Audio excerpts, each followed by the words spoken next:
bieži vien pacienti nonākot radiologa diagnostika kabinetā, bieži vien vaicā, kāpēc ir pirms šiem izmeklējumiem nepieciešams ārsta speciālista nosūtījums. Jo pacienti bieži vien iedomājas, kad atnāk vispirms uz diagnostikas kabinetu, mēs te kaut ko uztaisam, un tad viņi iet pie ārsta speciālista. Mums šis domu gājiens ir bišķiņ jāapstrīd, jo radioloģijā mēs izmantojam vairākas iekārtas, sākot no ultrasonogrāfijas un beidzot ar magnētisko rezonansi, pa vidu vēl ir rengens un kompjūteru tomogrāfija un arī vēl dažas citas sarežģītākas iekārtas, kuras pašam pacientam ir grūti orientēties, kur tad metodi ir labāk izvēlēties.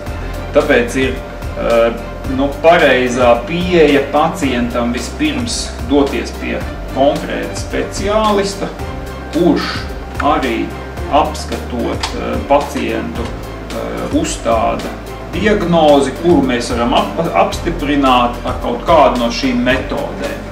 Jo nonākot pie manis šajā kabinetā, man gribētos zināt, uz ko tad mēs vēršam uzmanību, vai kādu slimību vai patoloģiju mēs meklējam.